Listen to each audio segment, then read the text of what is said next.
No. Hola, buenas tardes.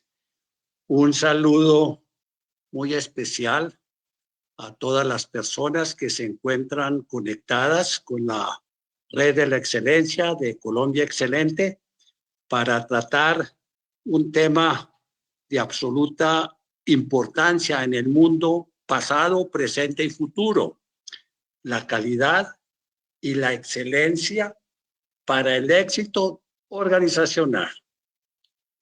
En torno a esto tenemos que decir lo siguiente. Primero, la calidad y la excelencia son dos términos diferentes. Cada uno tiene su propia filosofía, su propio fin, y también tiene sus propias herramientas o enfoques o maneras de lograr la calidad. Lo mismo es con la excelencia.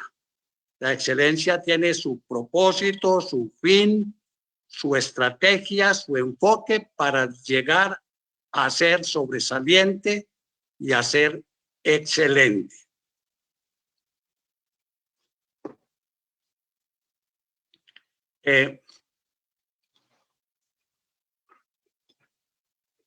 El término éxito.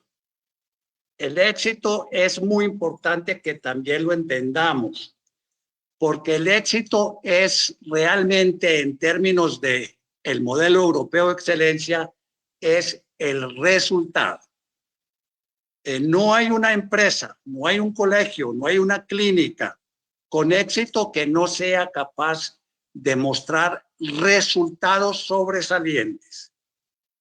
Hay colegios muy exitosos que puede que en un año se caiga su productividad y sus resultados, pero ese colegio tiene la capacidad de volver a lograr el éxito en el periodo siguiente.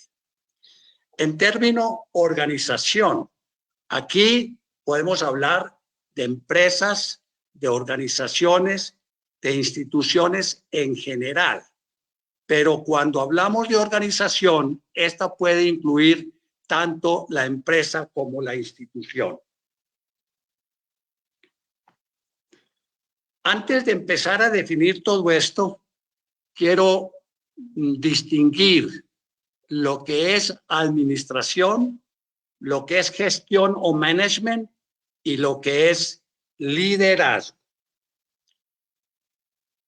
El término de administración viene desde hace muchísimos años y lo definimos como la capacidad que tiene una organización o una persona para ejercer mando, autoridad, control, para gestionar en su integralidad una institución.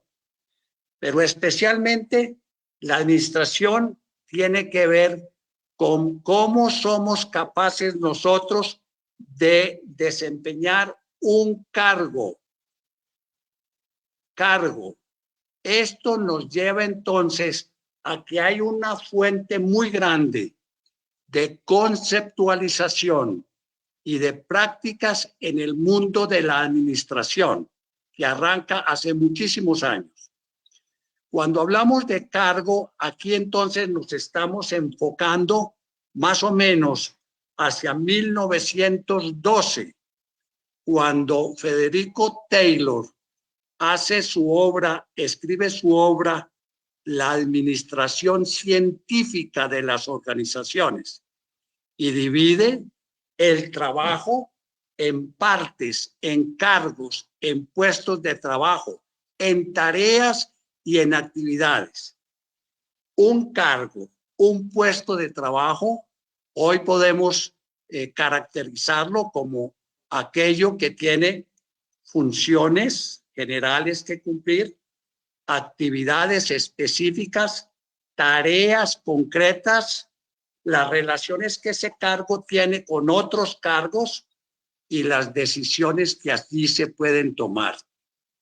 Esto tiene mucho que ver con el Taylorismo, y con el Fordismo, en donde el fin especialmente de los operarios era cumplir una tarea con ahorro de tiempos y con ahorro de movimientos. Ahí empieza precisamente todo la conceptualización y la práctica de la administración de empresas.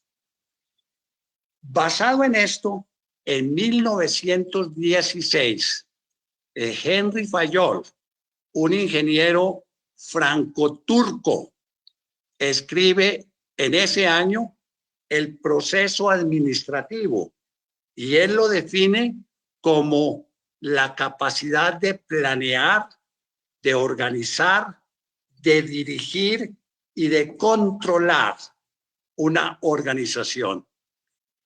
Este proceso administrativo es una respuesta precisamente a la labor que deben hacer los directivos de una organización, que planean y diseñan la tarea y la función para que los operarios la ejecuten. Ambos modelos, el taylorismo y el proceso administrativo, empiezan esa tarea, esa función del buen hacer en las organizaciones. Pero a medida que avanzan los años, ese proceso administrativo empieza un tanto a deteriorarse y nacen entonces otros enfoques que complementan precisamente tanto el desempeño de la tarea, de la función, de la actividad específica de los operarios, como la tarea de administrar y de liderar una organización. Por allá por 1935, y haciendo una crítica constructiva tanto al Fordismo como al Taylorismo y al Fayolismo, Elton Mayo dice: todo eso es importante, pero no tiene alma, pero no tiene corazón. Allí no se tiene en cuenta la dignidad de las personas.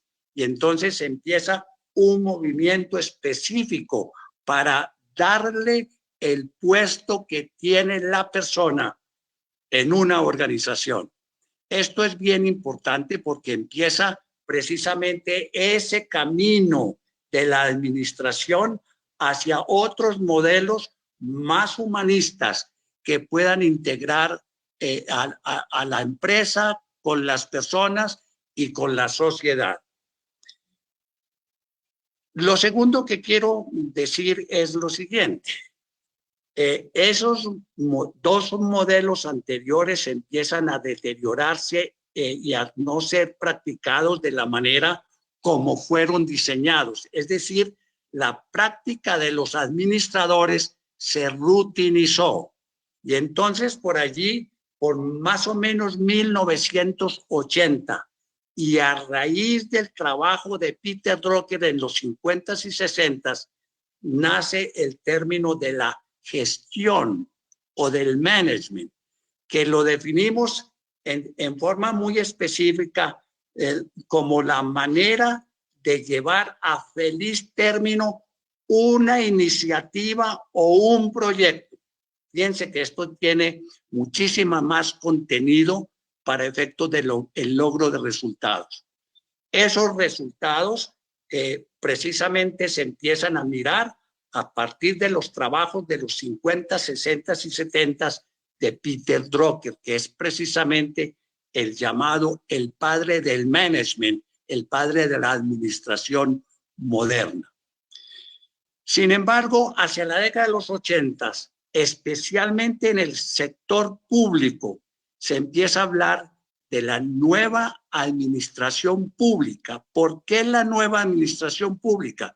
Porque todo lo anterior que se había ensayado no estaba dando los resultados específicos y entonces se aplica la gestión privada a la gestión pública para efectos de lograr los resultados que no se estaban logrando. Esto entonces difiere y complementa los conceptos de administración, y aquí ya los llamamos el management o la gestión de organizaciones, de proyectos, de tareas, etc. Hacia la década de los 80 arranca precisamente el gran movimiento del liderazgo empresarial. Y lo definimos acá como que el liderazgo es la capacidad que tienen los líderes de una organización de influir en el comportamiento, en las actitudes, en los quereres, en los fines de las personas que se relacionan con la organización. Pero ese influir es de manera positiva para lograr no solamente las metas de la organización, sino también las metas de las personas que trabajan en la organización. Y entonces acá decimos que el líder inspira, da sentido a la tarea que se va a hacer en la organización. Y entonces esa inspiración y esa actuación de los líderes inspira confianza en el personal. Y en consecuencia, este personal de la organización aporta todo su potencial para lograr las metas, no solamente de la empresa, de ellos, sino también metas ambientales, económicas y de la sociedad. Eso es lo que llamamos la triada, que yo la llamo las 4 o 5 P's.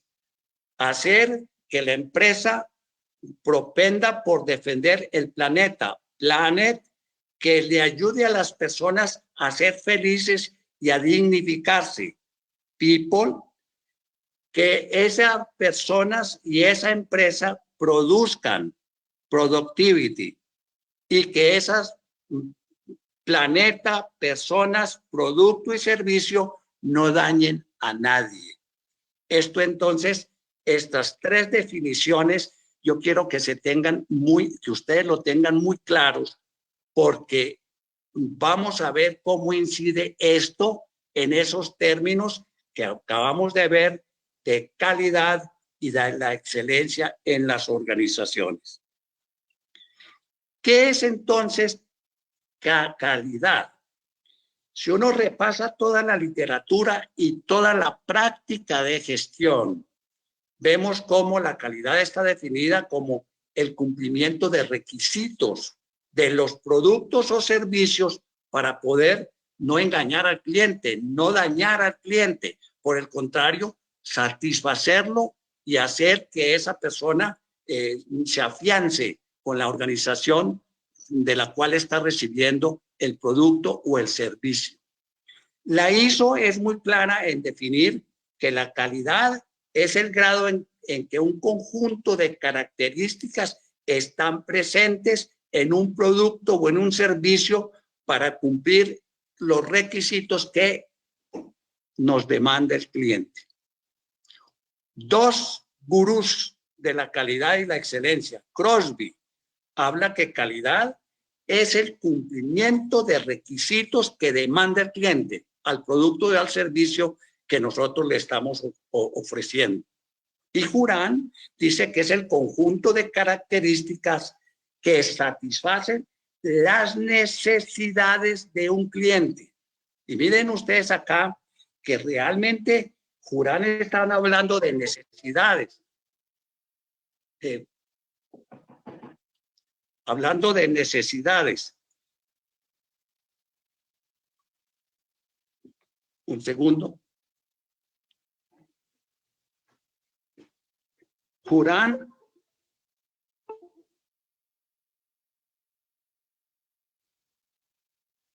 no, nada. Juran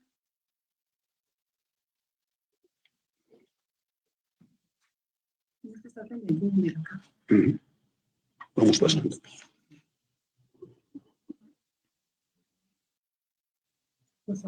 Antes. Juran Juran está hablando de necesidades solamente, no está hablando de expectativas. Y entonces aquí podríamos referirnos un poco a la escala de Maslow. Maslow habla de necesidades fisiológicas y de seguridad. Yo creo que Juran está hablando allí de eso, pero no está hablando de necesidades sociales, las necesidades de relacionamiento que tienen las personas, las necesidades de estima, de amor, de reconocimiento que tienen las personas, y mucho menos de la autorrealización de las personas. Entonces, acá vemos claramente cómo los tratadistas de la calidad se refieren específicamente a satisfacer necesidades de un cliente en forma específica.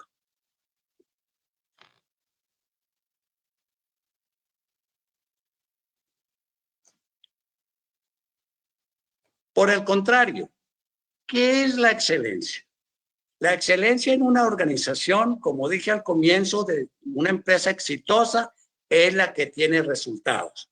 Entonces, un colegio o una empresa es excelente, es sobresaliente cuando es capaz de lograr y de mantener. Esas dos palabras son esenciales. Capacidad de lograr y de mantener resultados sobresalientes para satisfacer no solamente necesidades, sino expectativas de todos sus grupos de interés.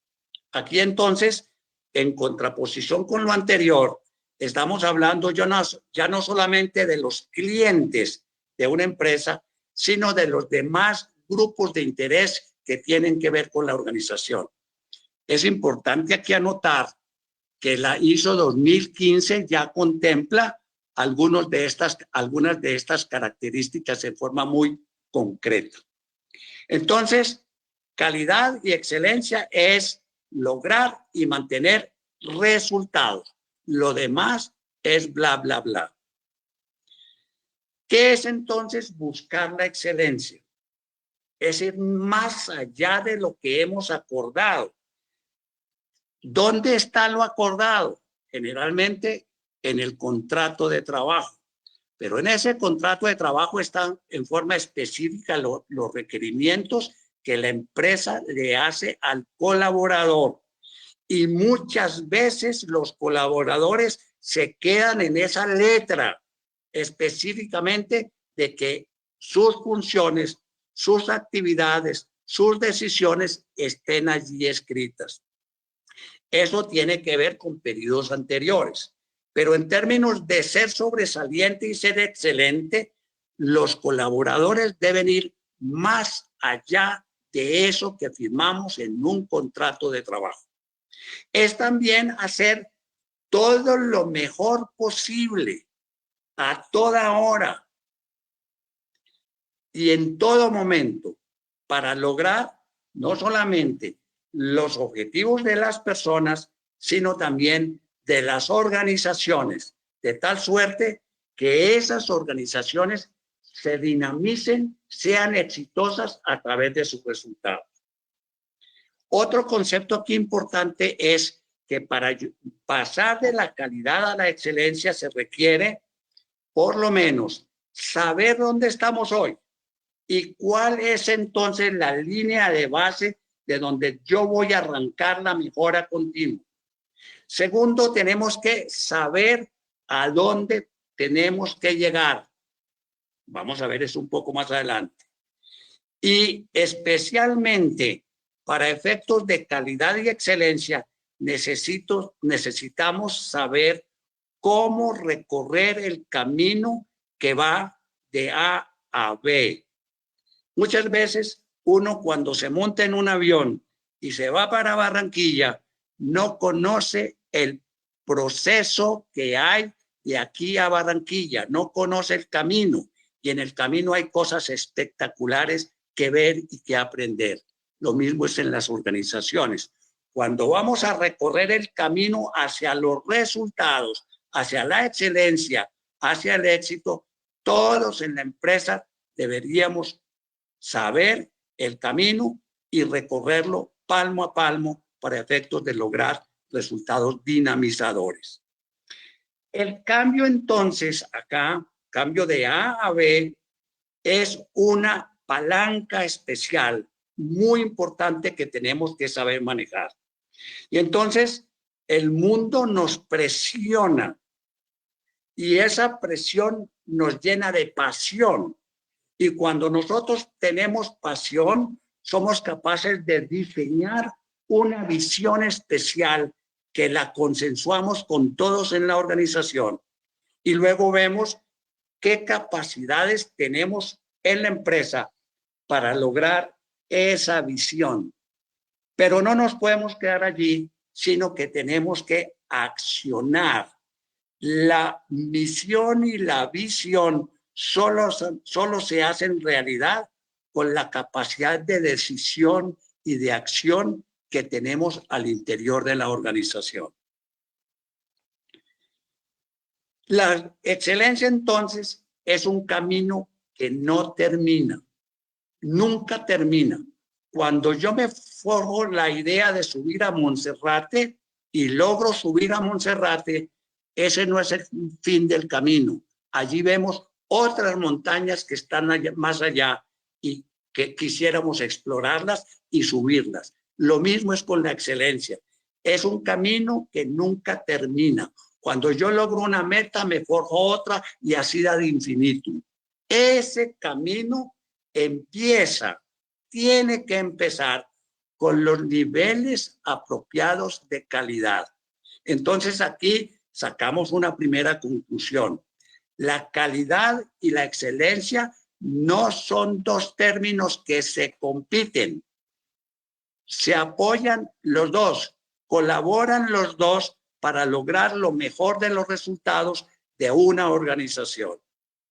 Y en esa organización, si todos, está en negrilla, si todos trabajamos en equipo, co-creamos, colaboramos, hacemos bien lo que se nos encomienda hacer, se progresa precisamente hacia un estado de desarrollo mucho más elevado, el ser sobresaliente, y entonces las personas y la empresa se van acercando a la excelencia. Cuando hablamos de todo esto, tenemos que ver ese camino, ese continuo de calidad y excelencia. Este cuadro que he diseñado involucra 240 años de historia de los conceptos y de la práctica de la administración de empresas, del liderazgo, de la gestión, del management. Miren ustedes acá. Si nosotros cogemos el periodo industrial, que son más o menos 200 años, de 1786 a 1980, ahí tenemos 200 años de historia.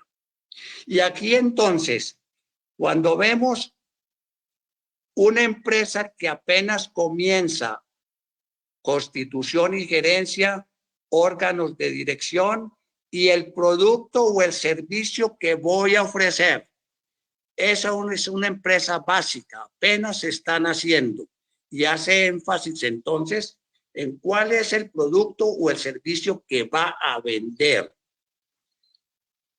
Progresa y sale de ese estado de ser básica, de iniciar el camino, ya sea porque nace a la vida jurídica o porque nace a una nueva acción por la renovación empresarial. Y llega a un estado de ser una empresa aceptable, que ya trabaja por procedimientos, por instructivos, por órdenes muchas veces verbales. ¿Para qué? Para que ese producto o ese servicio que vimos en la parte inferior llegue al cliente. Esa es una empresa que ya empieza a recorrer el camino hacia la excelencia. Está en los primeros pasos de ofrecer un nivel de calidad aceptable. Luego llega a ser una empresa buena, una empresa que ya está en el promedio de las empresas que coexisten con ellas. Aquí entonces ya empieza la organización no solamente a trabajar por procesos, por procedimientos, sino también a trabajar por procesos. Y este nuevo modelo de gestión del proceso, es algo que arranca muy fuertemente hacia la década de los 80 y llega hasta hoy. Si no tenemos buenos procesos, buenos procedimientos en la organización, es muy difícil que nosotros seamos capaces de satisfacer las necesidades de los clientes y, como dice la norma ISO, de las partes interesadas, pero especialmente centrándose en procesos, procedimientos y en el cliente. Aquí entonces recorremos ese camino de 200 años, como lo vamos a ver en la gráfica que sigue. Pero fíjense ustedes, cuando la empresa ya tiene procesos, procedimientos, etcétera, hay una caída en las empresas. ¿Por qué? Porque la gente se duerme en los laureles. Ya saben hacer todo lo que implica el puesto de trabajo y la gente, porque sí, se va durmiendo. Entra en una zona de confort, cumple y miente muchas veces en la organización. Está de 8 a 6 de la tarde, pero no se sabe qué fue lo que produjo en el día. Tenemos entonces que hacer que la organización, con los líderes de toda la organización al frente, saquen la organización de esa zona de confort y vuelvan a lograr otros cometidos, otras metas y otros objetivos. Y ya nos adentramos en el mundo VUCA. Mundo VUCA que ustedes han ya escuchado a otros expositores en reuniones pasadas. Antes del mundo VUCA, en los 70s y 80s, varios escritores se refirieron a que el mundo ya no era un mundo industrial, ya habíamos pasado de la era industrial y que estábamos en un mundo completamente diferente. Por ejemplo, en la década de los 70s, Segismundo Bauman escribe Un mundo líquido. ¿Qué quería decir Bauman con un mundo líquido? Yo tengo un símil cuando explico este tema a mis alumnos. Uno coge el agua con sus manos, el agua lo moja, pero las manos no retienen el agua. Es decir, este nuevo mundo nos está mojando, nos está afectando positiva o negativamente y muchas veces nosotros no nos damos ni cuenta. Gilles Lipovetsky, otro de los grandes tratadistas de este tema en la década de los 70s y 80s, escribe una obra que se llama El crepúsculo del deber. ¿Cuál era la tesis de Gilles Lipovetsky en esta obra? Que las normas, las reglas, la obligatoriedad en el mundo tenían que cambiarse por la convicción. Lipovetsky habla precisamente de esto, de que ya no estamos en la era industrial, sino que estamos en un nuevo mundo a partir del 1980 hacia acá. Y Anthony Giddens, en su obra que se llama Un mundo desbocado, habla cómo ya la globalización afectó al mundo, lo mojó, como decía Bauman. La globalización, las anclas de la familia, de la iglesia, del ejército, de la autoridad y toda esa cosa se han perdido. Y entonces empieza un nuevo mundo en la década de los 80s y en los 90s, a raíz de las Torres Gemelas, el Pentágono bautiza esta época como un mundo VUCA. un mundo volátil, un mundo incierto, un mundo complejo, un mundo ambiguo, un mundo loco, un mundo desbocado que nos está afectando positiva o negativamente a todos los seres humanos. En esta etapa, las empresas que salen precisamente de esa zona de confort, el mundo les está exigiendo otras cosas, empiezan a ver cómo se necesita la prospectiva y cómo diseñamos una estrategia de futuro para que la organización permanezca siendo viable y permanezca dando beneficios no solamente a los dueños de las organizaciones, sino a la sociedad como un todo. Y llega la época actual, la era del conocimiento. ¿Quién bautizó esta era así? Peter Drucker. Peter Drucker habló de la era del conocimiento, de los trabajadores del conocimiento contrapuestos con los trabajadores manuales. Y cuando llegamos a esta parte de los trabajadores del conocimiento, estamos diciendo que cuando esos trabajadores del conocimiento que saben mucho y lo saben aplicar, transforman la organización, crean una cultura, como llamo yo, del bien y del buen hacer y damos resultados espectaculares en un momento dado. Eso que acabo de decir, desde la organización básica hasta la organización excelente, está enmarcado en dos extremos.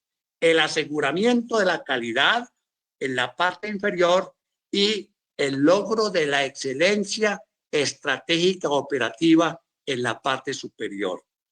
Hay dos enfoques que visualizan esto. En la parte de aseguramiento de la calidad están todas las normas ISO, importantísimas en el mundo. Y arriba están los modelos de excelencia. Modelos de excelencia famosos en el mundo hay tres. El Malcolm Baldrige de los Estados Unidos, el Deming del Japón y el EFQM de Europa. Hay otro que se basa en el FQM que se llama el Fundibec, que es el Premio Iberoamericano a la Excelencia.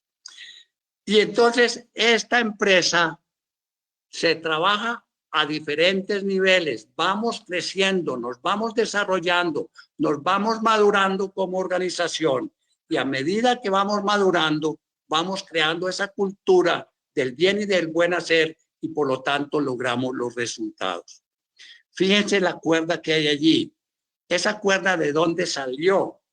En una discusión que yo tuve con personas que trabajaban las normas ISO, me decían, Gonzalo, son dos cosas diferentes. Y yo les decía, no, no son diferentes, no compiten la una con la otra, se colaboran. Y entonces le dije a alguien, tomemos esta cuerda, agarrémosla de los dos extremos. El extremo de la izquierda se llama la calidad, las normas ISO, y lo de arriba, pero basado en lo otro, se llaman los modelos de excelencia. Es la misma cuerda, pero con tramos diferentes de elasticidad y de resistencia. Esa empresa entonces está basada en dos ejes. El eje de la Y tiene que ver con la presión del cambio. ¿Cuál cambio? El entorno nos está generando unos cambios importantísimos, cambios en la educación, cambios en la cultura, cambios en la economía, cambios en la legislación, cambios en lo ambiental, cambios en lo religioso, etcétera, etcétera, etcétera. Todos los cambios que nos llegan de afuera y que llegan a esta empresa básica, aceptable, buena, sobresaliente o excelente. ¿Qué hace la empresa con esos cambios que llegan del entorno? O nos volvemos reactivos, o nos apabullamos, o nos desaparecemos, porque el viento del cambio es tan fuerte que si la organización no lleva el ritmo del cambio que le viene del entorno, esa empresa va a desaparecer. Y abajo tenemos el eje de las X, la necesidad de la transformación. Si yo respondo proactivamente a los pequeños cambios que yo hago al interior de la organización como respuesta a los grandes cambios que me llegan del entorno, voy dándole una nueva forma, una transformación a mi organización para irla llevando de ser una empresa aceptable o mediana o promedio a una empresa sobresaliente y excelente en una organización. Hay colegios, hay empresas, hay personas que se sienten felices porque están en el promedio. Y hoy por hoy, en el mundo del siglo XXI, estar en el promedio es estar en la antesala de la silla eléctrica.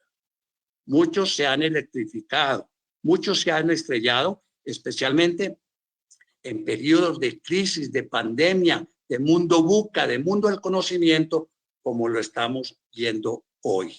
¿Y qué es lo que transformamos nosotros para hacer los pequeños cambios en la organización? Estamos abajo donde dice necesidad de la transformación.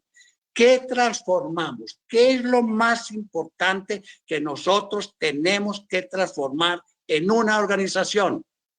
La mentalidad, la actitud, las ganas, el interés de las personas por hacer siempre lo mejor. Entonces, lo primero, cambio mental, cambio actitudinal, porque muchas veces uno en la empresa tiene muy buena gente, muy buenos trabajadores, muy buenos colaboradores y no producen nada. ¿Por qué? Porque tienen una actitud negativa, una actitud reactiva, una actitud, y quizás la tienen porque los líderes han formado así a sus colaboradores. Los líderes tienen que ser proactivos y mirar y tratar siempre positivamente, empáticamente a sus trabajadores para que ellos respondan con la misma moneda. Eso entonces es lo primero, enfocarnos en las personas, sus actitudes, sus comportamientos, sus valores, su ética, su moral, su transparencia, el respeto por sí mismo, el respeto por el otro, el respeto por la naturaleza, el respeto por la ecología, el respeto por el ser supremo, el que sea de cada uno. Pero cuando trabajamos con respeto, creamos confianza. Y la confianza en una organización y en una persona y en una sociedad es el patrimonio más valioso que tenemos hoy. Cambio y transformación. Y en términos de conceptualización de transformación, podemos arrancar en los años 40 hasta llegar a hoy, del 60 al 90, lo que fue desarrollo organizacional, y del 90 para acá, lo que es la transformación. Y entonces fíjense ustedes que en una empresa sobresaliente que se enfoca hacia el futuro, ya tenemos el desarrollo organizacional, toda la organización, la gente, ¿sí? Los procesos, los procedimientos, las indicaciones, todo digitalizado, porque en términos de transformación, primero las personas con su mente, segundo el liderazgo que tenemos en la organización. El liderazgo ya tiene que ser un liderazgo, como decía el rector de la Colina ayer, distribuido. Ese liderazgo tiene que estar en todos los rincones de la organización para que sea efectivo y logremos los resultados organizacionales. Y también que llegue a los grupos de interés, no solamente a los clientes. Entonces, mentalidad de las personas, liderazgo, dirección, tecnología, comunicaciones, mercadeo, ventas y la parte económico-financiero. Si yo no transformo esos grandes rubros y los aplico a los diferentes subsistemas y puestos de trabajo en la organización, con seguridad no voy a lograr los resultados que estamos buscando. En el mundo VUCA y en el mundo del conocimiento tenemos 40 años de historia. más o menos de 1980 al 2020. Miremoslo de otra manera, miremoslo de otra manera. 3 hitos históricos de la calidad. Lo primero fue la producción artesanal. Ahí tenemos 10.000 años de historia. Ahí está la revolución agrícola. Ahí está la revolución de la urbanización. ¿Y allí qué había? ¿Estamos en qué periodo? En la edad antigua, en la edad media, en la edad premoderna. ¿Cómo se trabajaba allí? Sin normas, sin reglas, solamente el buen juicio del artesano para producir un producto o un servicio que le sirviera a la gente. Vino el periodo industrial, 200 años de historia. Aquí abajo es muy importante lo que voy a decir. En el periodo artesanal había colaboración, ayuda mutua en la tribu o en los grupos que caminaban o que ya se asentaban con la revolución agrícola y la urbanización. En la edad de la industrialización ya hay competencia entre organizaciones, competencia entre personas y muchas veces mucha motivación intrínseca, y los líderes se llenaban de gloria mientras los trabajadores y los colaboradores estaban en la sombra. Esto es bien importante porque esta revolución, la primera revolución industrial, la segunda y la tercera, ocurren precisamente en estos 200 años, de 1986 más o menos a 1980. Y viene entonces el periodo de la globalización, en donde se exige gran competitividad. Abajo en la industrialización, la gente demandaba tantos productos que las fábricas producían solamente porque sabían que todo lo iban a vender. En la globalización eso ya no es así. Se exige una gran competitividad. Se necesita mejorar todos los sistemas de la organización a través del talento de las personas. Por tanto, el énfasis está en las personas, como decía Elton Mayo en 1935. La satisfacción y la fidelización de los clientes y grupos de interés. Y se crea, como veíamos anteriormente, una cultura del bien y del buen hacer. Y entonces ya no nos miramos al espejo, porque cuando nosotros nos miramos al espejo creemos que somos muy bonitos, pero cuando salimos a la calle vemos otros que son superiores a nosotros. Lo mismo en la empresa. La empresa no debe mirarse al ombligo, tiene que mirar hacia afuera para ver cómo están haciendo los demás y qué aprende de ellos y qué le ayuda a aprender a ellos. Aquí volvemos, como en el periodo artesanal, a la co-creación y a la colaboración. El mundo está dando la vuelta. Este cuadro que he diseñado es muy importante para decir lo siguiente. En el periodo industrial tenemos la generación de los baby boomers y la generación X. Esas dos generaciones ya están terminando su vida laboral y su vida como seres humanos. En la edad posmoderna, en la globalización, tenemos la generación Y, los milenios y la generación Z, y están haciendo la generación alfa. Son ya nativos virtuales totales. Y miren lo que voy a decir. En la generación del periodo industrial hay más o menos todavía un 60% de personas que ya están casi para jubilarse. Y en la generación de arriba de la globalización, de la edad postmoderna, la generación Z, que va de 2000 a 2020, es más o menos un 20%. Y la generación Y es más o menos de 1980 al 99, es un 40%. ¿Qué nos dicen estos datos? Nos dicen que ya hay un 60% de personas que pertenecen a la globalización, a un mundo nuevo de 1980 para acá. Y los estamos gestionando todavía con métodos, con modelos del periodo industrial. Y entonces, como digo yo, hoy en los colegios tenemos estudiantes del siglo XXI, edad postmoderna, globalización, generación Z, etcétera.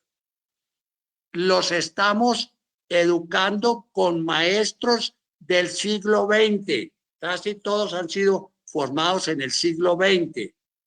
Y los estamos administrando con sistemas de gestión del siglo XIX. Con razón, tenemos lo que tenemos en muchos países del mundo. Colombia, por ejemplo, en la encuesta mundial de gestión, ocupa en gestión, en gerencia, ocupa uno de los lugares más bajos de Latinoamérica. Y nosotros, como nos vemos al espejo, creemos que somos los mejores. Por encima de nosotros, en gestión, el liderazgo organizacional, están México, Argentina, Chile, Brasil y creo que Perú. Entonces, ahí tenemos nosotros muchísimo que aprender en términos de calidad, excelencia, asociado a la gestión de las organizaciones. Eso que acabamos de ver lo vamos a aplicar al sector educativo. Y entonces, como estos estudiantes pertenecen a un mundo nuevo, el colegio y su equipo directivo tiene que responder a ese mundo nuevo. El educador tiene que responder a ese mundo nuevo. La familia tiene que responder a ese mundo nuevo. Los otros grupos de interés del colegio también tienen que responder a ese mundo nuevo. Y los alumnos responden también y viven en ese mundo nuevo. Si logramos que los 5 componentes trabajen como un sistema colaborativo y co-creativo, ese colegio va a tener éxito. Y entonces le aplicamos nuevos modelos de gestión. Lo primero es que el colegio, el educador, la familia, los grupos de interés y el educando forjen su propio propósito y el propósito de la organización. Y ese propósito, con su visión y con sus estrategias, los llevo a cabo a través de un liderazgo distribuido, trascendente, no transaccional como el periodo anterior. Un liderazgo distribuido, trascendente, con significado, inspirador. Y entonces no me quedo en mirar la dirección de la compañía con su propósito, visión y estrategia, liderazgo y cultura, sino que la pongo en ejecución, acción y gestión. Y si yo logro hacer todo esto, transformo el colegio hacia una organización exitosa. Estamos entonces, ese colegio, en ese mundo VUCA, en un entorno del siglo XXI y en un ecosistema educativo muy reñido, muy competitivo que estamos teniendo nosotros en Colombia y en el mundo. Y si eso mismo, como ya lo estamos haciendo nosotros, se lo aplicamos al sector salud, es exactamente el mismo sistema. El hospital con su equipo directivo, el médico, el paciente, otros grupos de interés y las familias de los pacientes, también con su propósito, su liderazgo, su acción y su transformación en un ecosistema de salud, en un mundo VUCA y en un entorno complejo del siglo XXI. Y entonces, ¿qué hacemos? ¿Seguimos con lo mismo o nos aventuramos a responder a ese mundo nuevo? Lo que vimos hacia atrás en el periodo industrial es la administración clásica, en donde hay autoridad, hay jerarquía, hay control de procesos, hay control de personas, hay motivación extrínseca, transaccional, es un negocio, yo te pago y tú me haces eso y se acabó. La gestión se realiza por funciones, por tareas, lo que genera silos independientes que se compiten al interior de la organización y producen conflictos y no resultados. Y esto produce entonces desalineación con el propósito y la visión de la organización. La comunicación generalmente va de arriba hacia abajo. Hay órdenes que cumplir los de abajo. Las órdenes las emiten de arriba y abajo las cumplen, se resignan. Las personas son entonces en este periodo usadas como recurso, son un complemento de la máquina y muchas veces los consideran como una máquina. Y entonces, ¿qué pasa allí? Se vulnera su dignidad, se vulnera su autonomía, se vulnera su libertad. Se respeta al ser humano, no se le deja crecer como ser. Y entonces aquí el trabajo lo hacemos por presión. Mientras más presión usted le ponga a esas máquinas, quizás más va a producir, pero más ligero se le van a deteriorar o se le van a ir las personas. Este modelo es un modelo del siglo pasado, del siglo XVIII, XIX, donde el mundo era relativamente estable, muy estático, muy medible, muy predecible, muy simple realmente, muy calculable. No se necesitaba hacer prospectiva. Es un mundo mecanicista y cerrado. Y entonces, a partir de los 80, arranca un nuevo mundo. Una nueva, lo llamamos, en gestión lo llamamos la gestión emergente, en contraposición con la administración clásica. Aquí en esta administración emergente está el liderazgo inspirador, transformador, trascendente. Conectamos a las personas con los cargos y las personas y los cargos con el propósito del colaborador, el propósito de la organización, y nos enfocamos en alineación total. Todo lo que hagamos va a cumplir el propósito central de la organización. Nadie se distrae, todo mundo rema para el mismo objetivo. La autoridad nace de las virtudes humanas, de la honorabilidad, de la integridad, de la ética, de la moral, del compromiso, de la colaboración, de la empatía, de la capacidad de co-crear, de la capacidad de agregar valor a los seres humanos.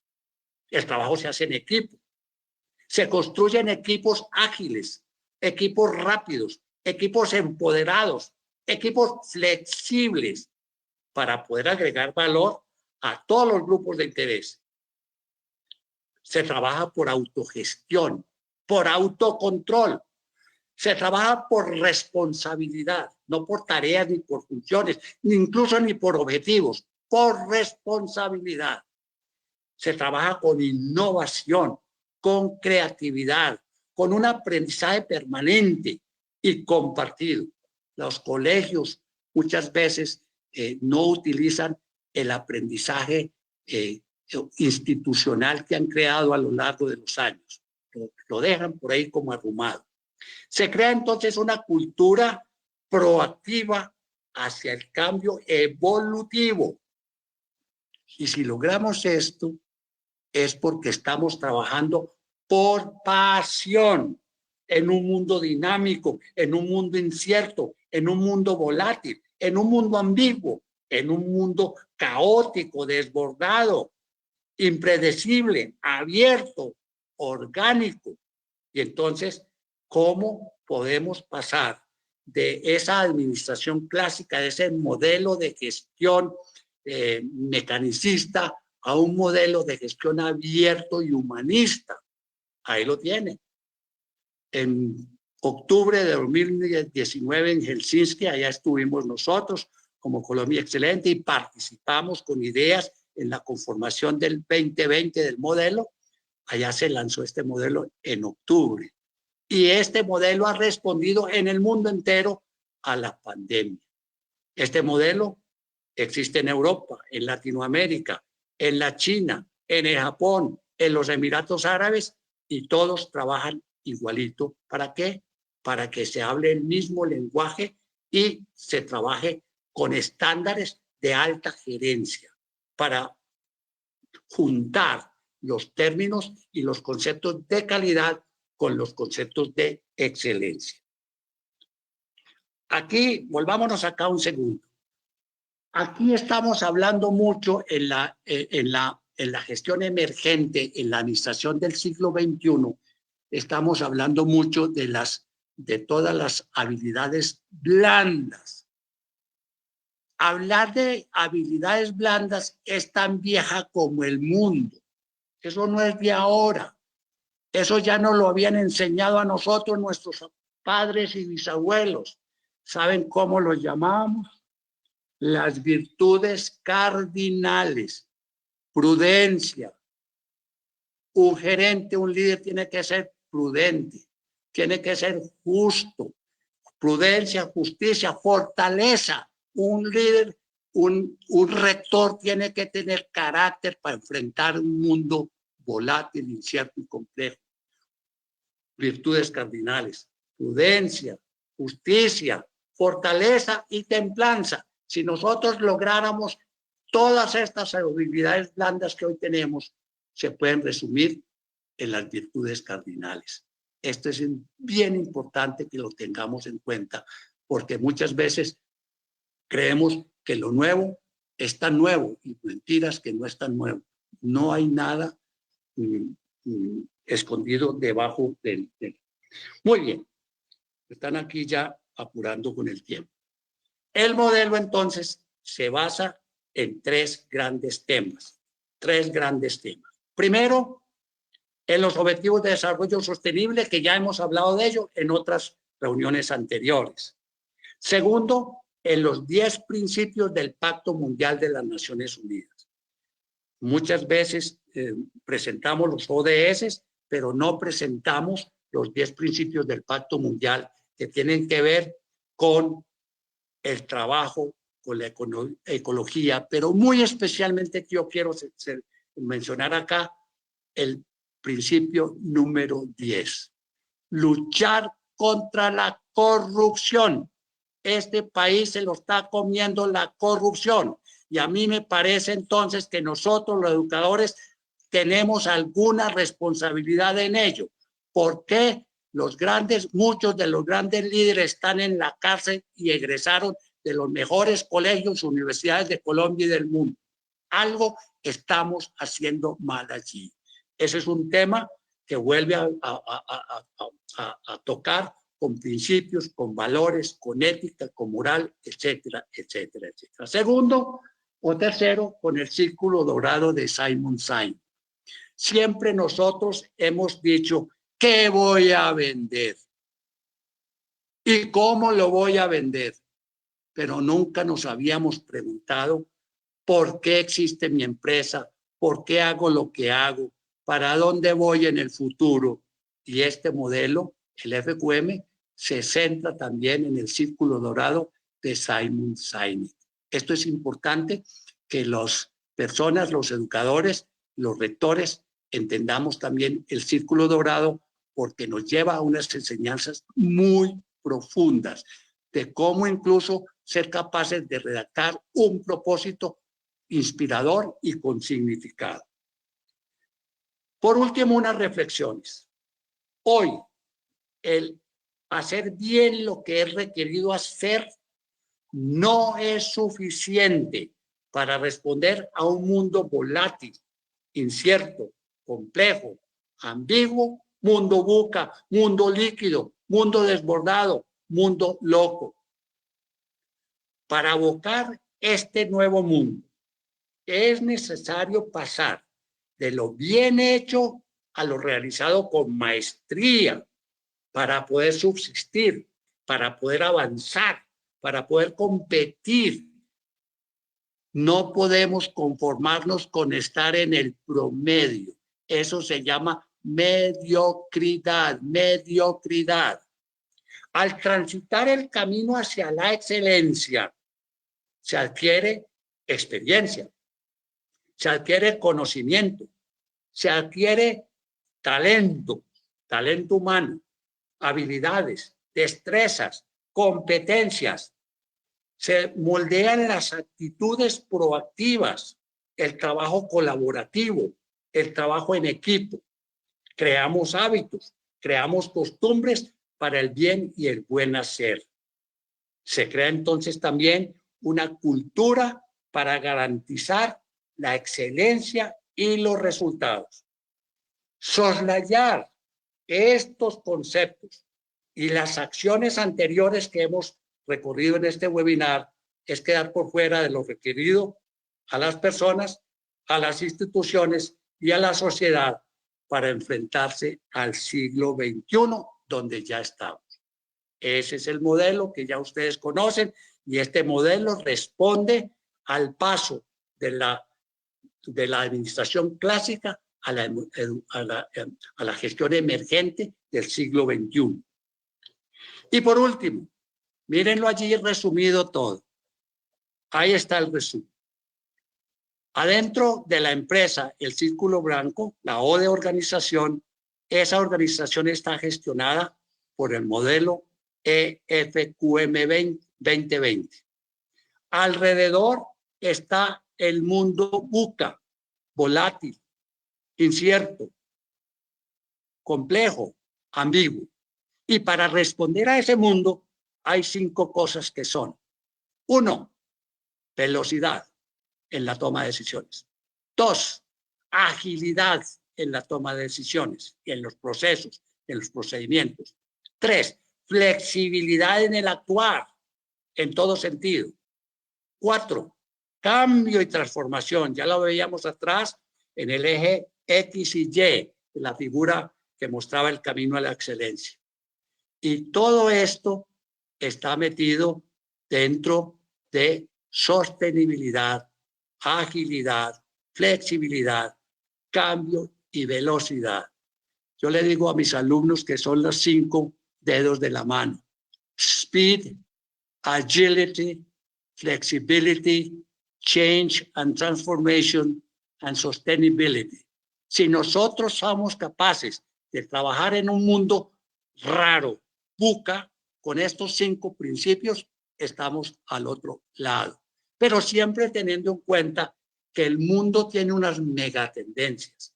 La economía colaborativa, la automatización, la digitalización, la tecnología, una geopolítica incierta como la que estamos viviendo hoy, la gran diversidad demográfica, la inclusión social, la crisis del medio ambiente, la escasez de recursos, la autorregulación en la gestión, el teletrabajo.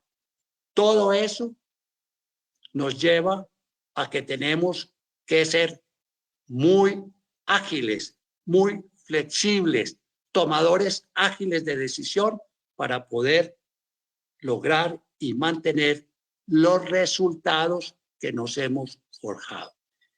En esta hora que hemos estado acá, hemos recorrido desde el punto de vista conceptual y desde el punto de vista práctico de la gestión y del liderazgo, el camino hacia la excelencia. Muchas gracias. Preguntas, comentarios.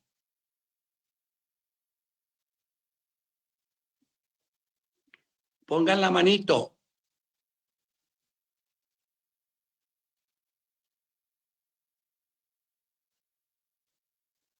No tenemos en este momento manito levantado, doctor. No tenemos manito levantada. Ah, sí, tenemos a Rosa Miriam. Rosa Miriam, ¿cómo le va?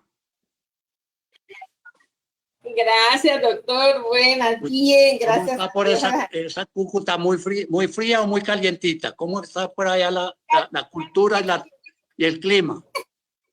Muy calientica, pero muy hermosa. Viviendo el bicentenario. Usted sabe que estamos en la vivencia del bicentenario de nuestra Constitución, porque todo nació aquí, como decimos aquí Doctor, primero felicitarlo por esa gran capacidad histórica y de confrontación de lo anterior con lo actual. Joder. Indudablemente marcó mucho, a mí personalmente me marcó mucho cómo de verdad tenemos estudiantes del siglo XXI aún de las generaciones, como usted mismo nos decía, las generaciones actuales, y es una generación alfa y es una generación milenio, y que de una u otra forma estamos formados desde un siglo anterior, algunos y otros pues un poquito menos, pero en realidad sí es un reto y ve uno la capacidad que tiene como de el modelo mismo de llevarlo a uno a revolverse un poquito más, ¿no? A no meterse mentiras, a mirar las proyecciones, a tener en cuenta como es lo del círculo dorado que usted ahorita mismo nos lo recordaba, porque definitivamente si no sabemos el por qué, el cómo y el para qué, pues estamos como perdidos, ¿no? Entonces, de verdad que sí agradecerle. Usted sabe que es un honor para mí personalmente, para el Colegio Cardenal Sancha de Cúcuta y para quienes podemos asistir, el tenerlo usted como conferencista y un honor que hoy usted nos haya dedicado este tiempo, porque en realidad sí lo cuestiona uno frente a muchas situaciones. Así que solamente de agradecerle, doctor. Gracias, Rosamil. Encantado. ¿Alguien más tiene la mano alzada? No, doctor. Muy bien. Espero entonces que todos los asistentes tengan esta información de este webinar como referencia para que entendamos qué es calidad, qué es excelencia y cómo recorrer ese camino. Hay mucha literatura en ese sentido que nos puede apoyar. Hay muchas personas que trabajan en excelencia y en calidad que nos pueden ayudar. No olviden, tanto las normas ISO como los modelos de excelencia no se compiten, se colaboran. Los unos apoyan a los otros. Muchas gracias a todos y buenas noches.